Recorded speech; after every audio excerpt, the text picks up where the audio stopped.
So hashtag Save Siege has been making its rounds across the Siege community ever since the release of Year 10 Season 3. To many people, this is one of the most empty seasons we've had ever since launch, and honestly, I don't think that's an unfair assessment to make. And in this video, I want to analyze the reasons why it's that way, and a realistic way that Ubisoft can get back on track to make a more consistent content rollout, which is the biggest issue this game has right now. I know cheating's a big thing, but a majority of the player base actually don't encounter cheating. The vast majority of this game's player base are console players in casual, which I'm not taking away from cheating, don't get me wrong. If you sit in my streams, you see what I encounter. Believe it or not, I am on your side when it comes to cheating. But genuinely, the content rollout is a bigger issue for the game as a whole than cheating is, but cheating still needs to be addressed, but that's not the point of this video. Now, what do I mean by the content rollout? Well, let's look at Year 10 Season 3. The major content we got in this season was, of course, Denari, one of the coolest operators Ubi have ever introduced to the game. I think that's a fair assessment to make, but that doesn't mean that it instantly makes a season amazing. Outside of that as well, we also got the Glaive 12 secondary shotgun.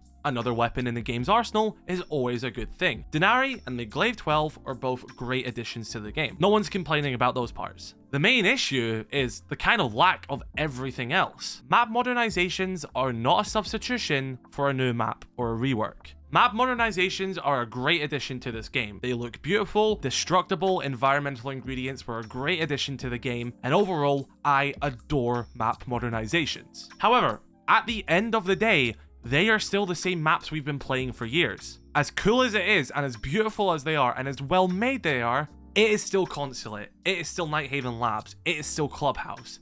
I've been playing these maps for years. So yeah, they're cool, but if I'm being honest, all of these should have been done for Siege X's launch. Every map in the game should have been modernized by then. The last time we had a new core Siege map added to the game was Year 8 Season 4, and that was Lair. We should not almost be 2 years in the future and not having another new map. Well, some of you may say that District, the dual front map, has been made since then. And yeah, you're right. And listen, I'll defend dual front. I think it's a fun mode. I think them introducing a new permanent secondary mode to Siege was not only quite ballsy of them, but this is the risks that Ubisoft should have been taking with the game years before. I think dual front's fun, and I think it has a place in this game. However, it should have its own resources, and so should core Siege. I don't know if District's development took away development from any other core Siege map. If it did, that's silly. Likewise, the development of a Siege map shouldn't take away from the development of a dual front map. Both modes should be able to be supported in unison. One shouldn't take resources from the other, and vice versa. Dual front shouldn't suffer because of core Siege, and core Siege shouldn't suffer because of dual front. If that's the case, then Ubisoft as a company need to allocate more funding to this game. With Rainbow Six Siege existing in 2025 as one of the biggest online shooters, there should be able to be 2 modes that coexist without having to say, well, this one's taking resources from the other one. That's silly. It should be able to support 2 modes. Both core Siege and dual front deserve better. Now, let's take a look at the roadmap idea I made for a consistent rollout, which is realistic of what we've been getting, because this is how it's sort of been, but it's not been as good as this. So, to begin with, I am fine with the operator rollout. You may disagree, that's perfectly fine. Post it in the comments if you do.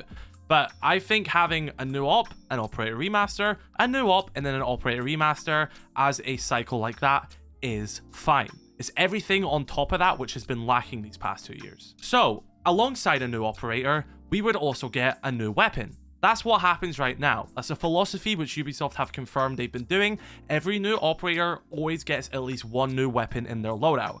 Deimos, Scopos, Raura, Denari have all had that happen to them. So in these seasons where we'd be getting a new operator, instead of getting a new map, we would get a map rework or a map buff. Now, for you guys who don't know what a map buff is, they done this all the way back in Operation Crystal Guard, and they took 3 maps in the game and improved all of them. It wasn't a rework, it was just changing a window to a wall, moving a window over, adding an item here, switching up maps, giving minor changes. and improving maps without substantially changing them. Think of maps in your head which you think are pretty good, but they have some weak aspects. Imagine if every second season, those maps would get minor tweaks to improve different aspects of them. Heck, they could even move some bomb sites around. Just little changes to maps that add a bit more value to them, improve them, and if there needs to be, a full map rework. And then on top of all of this, we would also have a brand new event. I'm not against the fact that we're getting 2 events a season now, but I would like to see new ones. The last new event, granted, wasn't too long ago, and that was Assault on Hereford, which was one of the best events we've ever had. I love that. But we have to go back to the consistent rollout of new events every second season.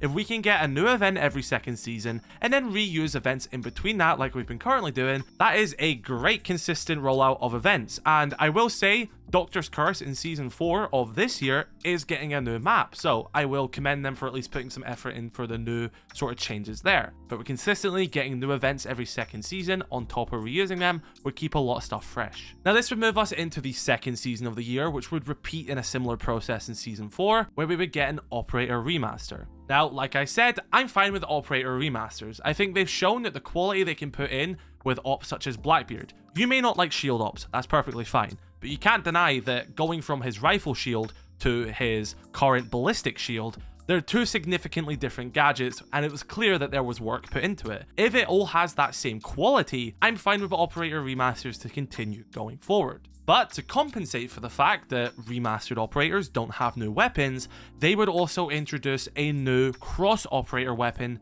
to the game with these seasons. Now, fun fact, this is actually happening this year with Year 10 Season 4. We are getting an operator remaster of one of the original attackers that launched in 2015, and to compensate for the fact that they won't have a new weapon, Ubisoft are introducing a brand new weapon to the game and giving it to a bunch of existing operators. That should happen with every single operator remaster. Like, that should be standard default going forward. That way, we will always have a brand new weapon every season of Rainbow Six Siege, one with the new operators, and then another one being given to a bunch of existing operators. That keeps it relevant for new ops having new guns, but also spicing up older operators as well, improving balancing and the new content flow. Now, on top of the operator remaster and the new cross-operator weapon, you would also get a flat-out brand new map. To me, this would be the biggest content draw of the season, and now you have a new map to use your new operator from last season on, as well as your remastered op, and of course every op in the game.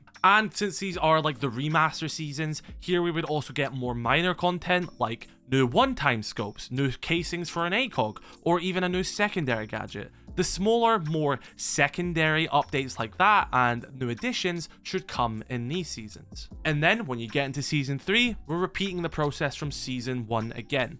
New operator, new gun with the operator, a map rework / map buff, a new event, then we move into Season 4. Remaster, cross-operator weapon, new map, and throughout all of this, balancing. That puts the community on a very consistent track to understand what content they're going to be getting each season. They have a new operative to look forward to in one season, then the next season they can look forward to a new map, then the next season a new op, and then the next season a new map. But on top of all that, you have remasters, map reworks, new events. This is a very consistent content flow that is easy to understand, it keeps the game fresh, and I'll be honest, I don't think this is too much to ask. I played this game when we were getting 2 operators and a new map every single season. As well as this, all those ops had entirely new loadouts down to their pistols. And listen, I get it, we're not in the 3rd year of the game's content anymore. We're in Year 10. I am fine with not getting 2 new ops and a map every season. But come on, I am meeting you in the middle here, Ubisoft. This should be the bare minimum at least. I think this is a very doable, a very easy to understand, and a very fresh content rollout that should just be used for years to come. The consistency of roadmaps changing every year is the issue. Just focus on something consistent like this, give us consistent content, and make it easy for the community to understand and have something to look forward to every 3 months. Because if you do this, that means content creators can hype up the community every 3 months. Oh guys, next season we're getting a new operator. Oh guys, next season we're getting a new map. Oh guys, next season we're getting a new operator. Like, this is a fun, quick, understandable content rollout, which should be manageable. And if this is not manageable on top of independently supporting Dealfront, then there is a serious issue with this game's position and how much it is valued. I don't think I'm being unrealistic here. I don't think I'm asking for too much. I will admit that some people are asking for too much. People are saying, oh no, we should have like 3 ops a season and like 2 maps a season. It's like, listen, that's a bit much. Like, let's be honest. But no, this concept isn't far from where we even are. We can push forward to this, make it consistent. This has to be how it goes. Year 11 has to look like something along the lines of this minimum. Dual front should also have its own support on top of this still. All right, cool. Love you guys. Kudos out. See you tomorrow.